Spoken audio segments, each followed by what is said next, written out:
초대교회가 시작이 되었습니다. 오순절 역사를 통해서 교회가 탄생이 되었습니다. 교회가 탄생이 되었고, 그 교회가 탄생된과 동시에 무언가 하나는 종결이 되었습니다. 탄생이 있다 보니까 끝이 생긴 거예요. 이것이 예수님 당시에 짓고 있던, 사역하실 때도 저 성전은 계속 짓고 있는, 완공을 향해서 계속 가고 있던 건축물이었습니다. 그러니까 오순절 이후 교회가 탄생함을 통해서 성전 시대가 종결된 겁니다. 제사를 통해서, 제사장을 통해서 하나님께 나아갈 수밖에 없었던 그 불편했던 어떤 막힘들이 이제 종결이 되고, 성전 시대의 막내림이 예수님을 통해서, 예수님의 십자가 사건 이후에 일어난 일이었습니다. 저 성전에 들어가려 하니까, 저 성전은 큰 건축물이잖아요. 저 건축물 안에 들어가기 위해서는 여러 가지 출입문이 있겠죠. 한 개만 있으면 불편할 거 아니에요. 그죠? 여러분 딱 보셔도 저 구멍이 뻥뻥 뚫려 있는 저게 출입문이 있단 말이죠. 오늘 성경에 보면 출입문 중에 하나가, 성전문 중에 하나가 미문이라는 성전문이 있었던 거예요. 미문이 어디냐? 사실 찾는 건 힘들어요. 우리가 그거 아는 게 없었으니까. 그러니까 학자들이 이곳이 아닐까 저곳이 아닐까 하는데, 중요한 것은 위치가 중요한 게 아니라 그 이름이 우선 중요한 거예요. 미문, 어떤 의미입니까? 아름답다는 거예요. 아름다운 문이라는 거예요. 근데 성경은 참 역설이에요. 참 역설이에요. 우리 부모님들이 자녀의 이름을 지을 때, 저는 저희 아들내미를 예수님이 준비하셨다 해서 예준이라 지었어요. 그리고 하나님이 더 주실 줄 알고 하준이라고 정했고, 성준이라고도 다 지었어요. 예수님이 준비하셨다, 하나님이 준비하셨다, 성령님이 준비하셨다. 그래서 축도 순서대로 제가 이름을 다 정했는데, 공장의 문이 이게 잘 안 열려가지고 그냥 한 명으로 끝난 거예요. 이름에는 의미가 있잖아요, 그죠? 이름에는 의미가 있는데, 우리 부모님들이 성경을 통해서 이름을 이렇게 짓다 보면 사무엘도 나올 수 있고, 요셉도 나올 수 있고, 한나도 나올 수 있고 막 그렇잖아요. 그런데 참 아이러니한 것은, 그게 신앙적으로 이어가지 못하고 종교인으로 살다 보면 한나가 한나 되지 못한 삶을 살 수 있어요. 세상에서 이름은 사무엘인데 전혀 사무엘처럼 안 사고 망나니로 살 수 있어요. 이름의 역설이에요. 그게 그렇잖아요. 그 이름 그대로 살아가면 참 좋은데, 그냥 걔는 태어나는 순간부터 모태신앙이고, 나는 교회 다니기 싫은데 신앙생활을 했고, 그러니까 반항심도 생기고, 이름은 요셉인데 전혀 요셉같이 안 살면서 오히려 세상 사람들에게 질타받고. 저는 군대 갔을 때 저를 제일 괴롭혔던 그 선임병이 권사 아들이었다니까요. 제가 권사 아들에 대한 한이 있어요. 한이 얼마나 저를 괴롭힌지 몰라요. 같은 교회를 다니는데 너무 교회 다니는 저를 미워했었어요. 제가 믿게 생겼나 봐요. 그런데 그런 아이러니가 있어요. 마찬가지로 여러분, 미문이라는 아름다운 문에 전혀 아름답지 못한 한 인생이 구걸하면서 살아가더라는 거예요. 요한복음 5장에 보면 베데스다라는 연못이 있는데, 베데스다, 베트는 집이고 헤세드, 그러니까 베트와 헤세드의 합성어거든요. 그래서 베데스다라고 불려요. 베데스다가 무슨 뜻일까요? 그러면 긍휼의 집, 자비의 집, 은혜의 집, 헤세드가 다 그런 의미를 담고 있잖아요. 헤세드의 집인 거예요. 근데 그게 누가 있습니까? 38년 동안 한 번도 걷지 못했던 병자가 있었던 거예요. 그리고 그 연못에서 동요가 일어날 때 막 움직임이 있을 때 누구든지 먼저 들어가면 낫는다는 미신 속에 살다 있던 그 전혀 아름답지 못한 그 베데스다에 한 환자가 있었던 거예요. 거의 절망에 가까운 38년 된 병을 갖고 있던 사람. 그와 유사하게 오늘도 성전의 문, 아름다운 문이라 불리던 그곳에서 2절에 보시면, 나면서부터 한 번도 걸어본 적이 없던 저 거린, 거지니까 이런 장애를 가지고 있으니까 어떤 생계 수단이 없잖아요. 그러니까 이 사람의 생계 수단은 유일한 거, 구걸이었던 거예요. 구걸. 근데 이게 사실 예수님 당시에만 있던 일이 아니잖아요. 지금 사실 우리도 서울역에 가면 그런 홈리스들 있고, 우리도 얼마든지 볼 수 있잖아요. 그러니까 장애를 가지고 있으니 어떤 생계 수단의 방법이 없으니 구걸만 할 수밖에 없는 거예요. 근데 그 구걸하는 현장이 아이러니하게도 가장 아름다운 문이라고 불린 곳에 그 인생이 놓여 있더라는 거예요. 본인이 갈 수도 없어요. 갈 수도 없으니까, 자 2절에 보시면 사람들이 메고 항상 그 사람 데려다 주는 거예요. 그런데 어느 날 베드로와 요한, 예수님에 있어서 가장 핵심적인 제자이죠. 베드로와 요한이 꾸준한 기도의 습관을 따라서 오후 3시, 오늘 1절에는 제9시라 되어 있잖아요. 오후 3시에 뭘 하기 위해서 성전에 갑니까? 기도를 하기 위해서 갑니다. 기도 시간에 베드로와 요한이 저 예루살렘 성전에 간 거예요. 그런데 그 미문에 앉아있던 거린, 구걸하고 있던 저 한 영혼을 한 번 본 게 아닐 거예요. 그죠? 늘 저 장소에 있었으니까. 베드로와 요한이 늘 그곳을 왔다 갔다 했다면 저 사람을 자주 봤을 거예요. 그런데 어느 날 유독 저 사람이 눈에 띄더라는 겁니다. 저 사람의 인생은 성전이라는 곳에서, 아름다운 문이라는 곳에서 있지만 장애를 가졌기 때문에, 왜 장애를 가졌는가? 하나님이 벌을 주어서 저주를 받아서 병을 얻었다 생각을 했던 당시에 사고가 있는 거예요. 그러니 저 사람은 장애를 가졌기 때문에 성전 안으로 들어갈 수가 없어요. 그냥 성전 문까지. 예한교회 입구, 참 예한교회 지금 여러분 자동문인 거 아시죠? 이렇게 저도 좀 어색하긴 한데 그 자동문 바로 아래에 있는 거예요. 그냥 그 자동문을 지나 성전 이 예배당 안으로 들어오면 되는데 장애를 가졌다는 이유만으로, 하나님께 벌을 받아서 저렇게 되었다는, 저주받은 인생이란 낙인 찍힌 그 불편함 때문에 들어올 수가 없는 거예요. 그런데 이제 법이 바뀌었다 했잖아요. 그런 성전 시대는 교회의 탄생을 통해서 종결됐다 그랬잖아요. 이제 들어올 수 있는 시대가 된 거예요. 그 들어올 수 있는 시대가 됐다는 것을 오늘 이 사건을 통해서 보여주는 거예요, 성경은. 자, 어느 날 갑자기 미문에 앉아있던 그 거린이 베드로와 요한의 눈에 딱 들어오기 시작했습니다. 그러니까 오늘 성전이라는 이 거룩한 곳에 보면, 여러분 한번 그림 한번, 성전 그림 한번 더 보여줄까요? 지금도 마찬가지지만 여러분 예한교회를 중심으로 이 빌라들이 저는 더 비쌌으면 참 좋겠습니다. 자, 저 성전 가까이 집들이 더 사람들이 살기를 원했을 거예요. 그죠?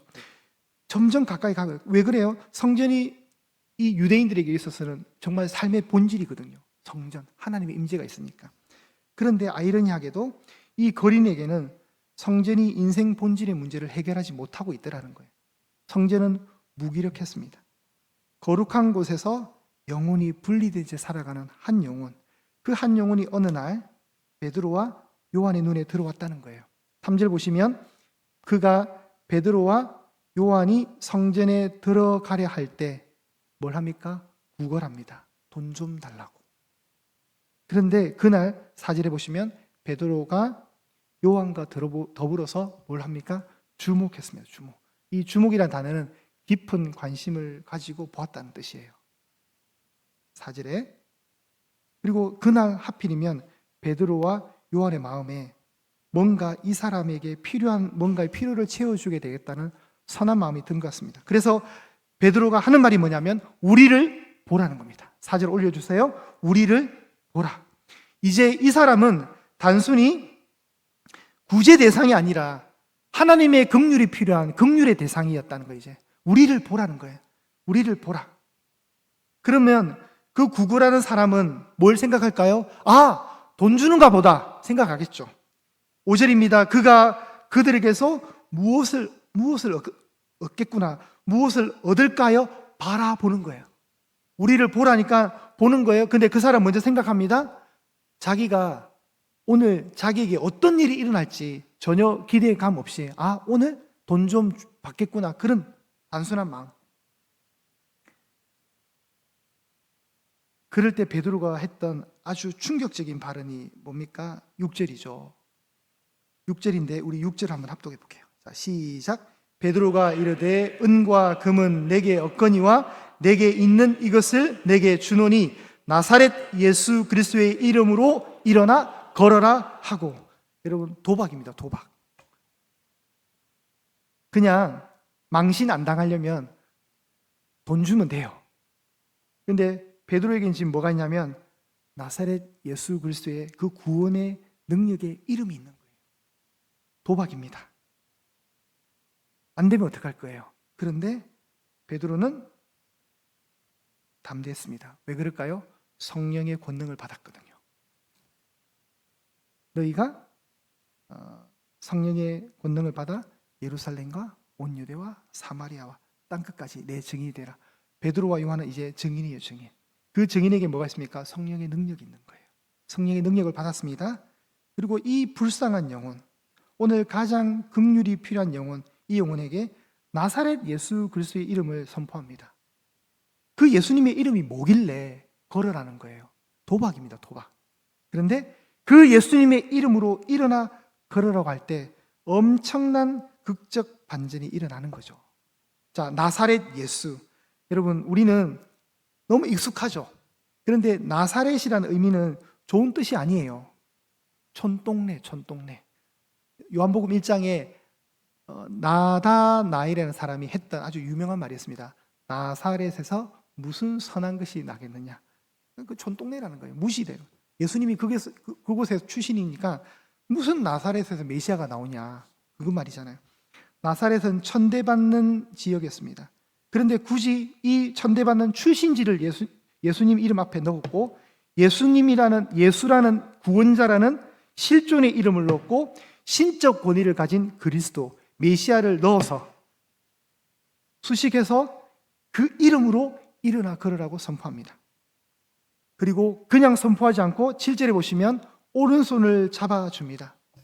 여러분, 이건 그냥 말로 할 수 있는데 마치 예수님이 문둥병 환자를 만져줬던 것처럼, 앞을 보지 못했던 사람을 터치하면서 만져주었던 것처럼 이 거린에게 인격적으로 한 인격으로 대우하면서 존중하면서 오른손을 잡아줍니다. 저는 참 이것이 목회의 공감이다 생각해요, 여러분. 특별히 이번에 임직을 받으신 분들은 사역을 하실 때 이런 목회적 공감을 함께 하셨으면 좋겠습니다.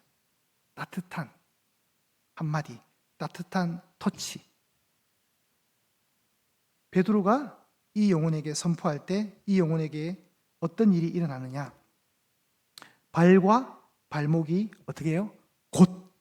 바로 즉시 힘을 얻었다. 발과 발목에 힘을 얻었다. 우리 번역은 이렇게 돼 있지만 한번 7절, 이거 7절로 바꿔주세요. 6절로 돼 있죠. 7절에 이 발은 발바닥이고요, 발목은 복사뼈입니다. 정확하게 말해서. 이게 왜 이런 표현이 나오냐? 이거는 성경 66권에 유일하게 나온 단어예요. 여러분, 성경의 단어들은 반복되거든요. 그런데 오늘 나오는 발과 발목은 딱 한 번 일회용으로 나오는 거예요. 이 단어는. 왜 그럴 수 있는가? 왜 발바닥과 복사뼈를 얘기하는가? 이 사도행전의 저자가 누가거든요. 누가의 직업이 의사예요. 의사니까 이런 표현을 쓰는 거예요. 딱 한 번만 써요. 딱 한 번만. 복숭아뼈라도 우리가 말하는 저 복사뼈에 뭐가 들어갑니까? 힘이 들어간 거예요. 어떻게 해요? 나사렛 예수 그리스도의 이름 때문에, 그 이름의 권능에 힘입어서 저 불쌍한 영혼, 나면서부터 한 번도 걸어보지 못했던 저 영혼에게 말도 안 되는 기적과 같은 발바닥에 힘이 들어가고 저 복사뼈에 힘이 들어가서 일어섰던 거예요. 할렐루야. 이것은 여러분 베드로의 영성도 아니고 요한의 영성도 아니에요. 베드로의 믿음도 아니고 요한의 믿음도 아니에요. 누구의 이름에 근거한 겁니까? 예수 그리스도, 가장 천대받는 나사렛 예수 그리스도의 그 신적 권위의 이름 속에 이 엄청난 일이 일어난 거예요. 그리고 이 사람에게는 이제 뭐가 생길까요? 이런 기적과 같은 일이 벌어지니 8절에 보시면 뛰어 서서 걸었다 말하는 거예요. 뛰었대요. 여러분, 제가 이 얘기도 안 하려고 했는데 죄송합니다. 군대에서 제가 겨울에 한번 다친 적이 있어요. 발목이 뼈가 부러졌어요, 제가. 그래서 제가 부산 국군통합병원에 3개월 반을 반기부수한 상태로 있어봤거든요. 제가 이 구절 읽을 때마다 그게 생각해요. 제 뼈가 부러지다 보니까 제가 뛰려고 하면 그게 될까요, 안 될까요? 안 돼요. 그래서 제가 그때 느꼈어요. 아, 잘 걷는 것도 은혜구나. 안 돼요. 이거 여러분 의지대로 되는 거 아니에요, 다쳐보면. 그런데 이 사람은 한 번도 뛰어본 적도 없고 서본 적도 없어요. 그런데 그 예수님의 이름 때문에 뛰게 되었어요. 걷게 되었어요. 그리고 베드로와 요한과 함께 이제 어디로 갑니까? 중요한 말. 어디로 간다고요? 성전으로 어떻게 해요? 들어갔어요. 할렐루야. 성전으로 들어갔어요. 성전에 못 들어갔어요, 이 사람은. 근데 성전에 들어간 거예요. 정말 할렐루야예요. 걷기도 하고 뛰기도 하며 하나님을 어떻게 해요? 찬송합니다. 이건 하나님을 찬송할 수밖에 없어요. 오늘 어린이 주일입니다. 저는 우리 아이들이 이렇게 되었으면 좋겠습니다. 저는 우리 아이들 인생에 이런 기적을 한 번이라도 체험했으면 좋겠습니다. 우리 아이들 지금 믿음이 어리잖아요. 그런데 믿음은 자라는 거잖아요. 자라다 보면 변화될 수 있어요. 그죠? 지금은 아무것도 모르니까 엄마가 교회 나오라니까 교회 나가는 거예요. 저는 제 평생의 소원이 우리 어머니가 저보고 교회 좀 나가라는 게 제 소원이었어요. 저는 맨날 핍박받았는데 모태신앙의 아이들은 교회를 가라는데도 뺀질 안 가는 거 보면서 참 복을 스스로 찬다. 항상 제 시선에 그게 느껴졌거든요. 그런데 변화가 일어날 수 있어요. 예수님의 이름을 알고 그 예수님의 권능의 그 이름이 우리 인생을 변화시킬 수 있다면 저는 우리 아이들이 걷기도 하며 뛰기도 하며 하나님을 찬송하는 그 극적인 변화를 경험하리라 믿습니다. 잘 자랄 수 있도록 우리가 격려해야죠. 그런데 부정될 수 없는 한 가지 은혜, 내가 예수님의 이름으로 새 사람이 되었다, 새로운 피조물이 되었다는 이 확신이 우리 아이들에게 가장 필요합니다. 그래서 제가 아이들에게 이 얘기를 할 거예요. 자, 이런 기적들은 예수 그리스도의 이름으로 일어나는 예언입니다. 이사야 35장 올려주세요. 5절과 6절. 너무나도 자주 하게 되는, 제가 이 성경 본문만 한 4번인가 5번 했어요. 그때에 맹인의 눈이 밝을 것이며 못 듣는 사람의 귀가 열릴 것이며 그때에 저는 자는 사슴같이 뛸 것이며. 그때는 언제예요? 그때 메시아가 오셨을 때, 그때 저런 말도 안 되는 기적이 일어난다는 거예요. 그 중에 하나가 6절에 소개되는 거예요. 그때에 저는 자는, 이 사람은 저러 보지도 못했어요. 저는 자는 어떻게 해요? 사슴같이 뛸 것이래요. 이 메시아의 시대가 도래한 거예요.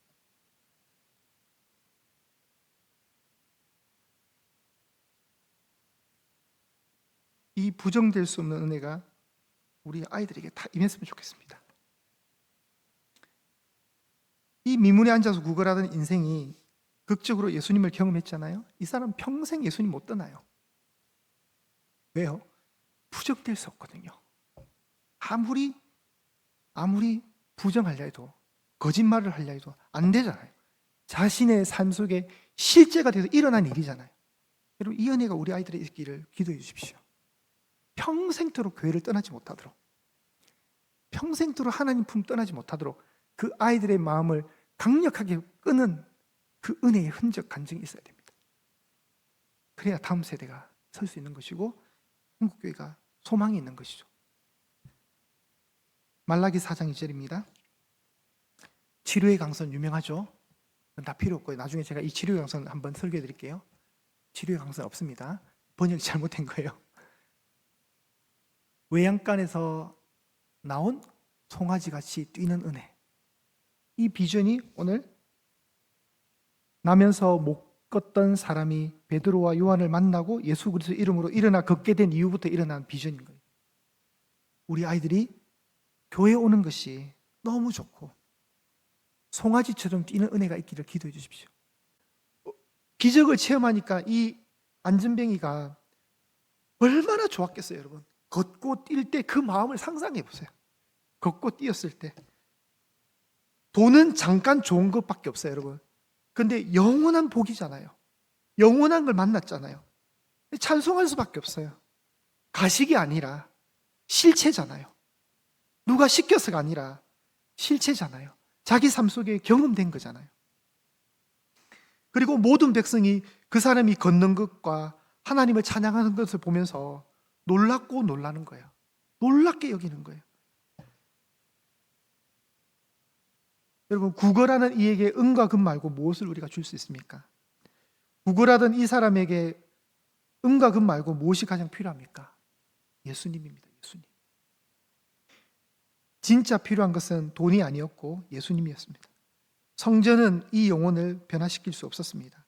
성전의 그 권세와 성전의 그 아름다움은 이 영혼에게 아무것도 줄 수 없었습니다. 기껏해야 약간의 도움만 줄 뿐이었습니다. 돈 얻는 거. 그런데 이 나면서부터 못 걷던 이 사람은 사실 지금 내가 걷기를 원한다 요청한 적도 없어요. 이건요, 여러분, 하나님이 일방적으로 한 행동이에요. 성경에 보면 예수님이 네가 무엇을 원하니 할 때, 내가 이것을 원합니다 할 때 네 믿음대로 되라 하지만 오늘 이 사람은요, 아무런 기대 1도 없었고요. 자신에게 오늘 이 하루 어떤 일이 일어날 것을 생각 자체도 안 했어요, 여러분. 그렇죠? 하나님이 일방적으로 하신 거예요. 일방적으로. 하나님이 합의하신 것도 아니에요. 일방적으로 하신 거예요. 그러니 여러분, 이런 은혜의 본질을 우리가 아니 공로 자격 인간이 내세울 수 있습니까? 없습니다, 여러분. 그래서 하나님이 공로 말하지 말라는 거예요. 자격 말하지 말라는 거예요. 하나님이 일방적으로 하신 거예요. 저도 여러분도 하나님의 그 일방적인 행동 때문에 구원 얻은 거예요. 그런 일방적인 하나님의 은혜가 있다는 것을 우리 아이들에게 가르칩시다, 여러분. 그리고 기도 많이 해주십시오. 천국에서 다 만납시다, 여러분. 천국에서 분리되지 말고 영원한 세계에서. 베드로가 지금 과감하게 예수님의 이름으로 일어나 걸으라고 선포할 수 있었던 이유는 베드로에게도 뭐가 있었습니까? 이런 유사한 경험이 있었거든요. 예수님을 따라다니면서. 그렇죠, 여러분. 우리도 마찬가지입니다. 이런 우리가 말씀 속에서 이런 은혜를 경험했다면 우리도 누군가에게 예수 그리스도의 이름으로 걸어라 할 수 있는 복음을 제시할 수 있다는 겁니다. 그 사실도 잊지 마십시오. 가장 위대한 이름, 예수 그리스도. 가장 위대한 그 이름을 우리가 함께 이 시간에 마지막 찬양하면서 설교를 마무리했으면 좋겠습니다. 반주해 주세요.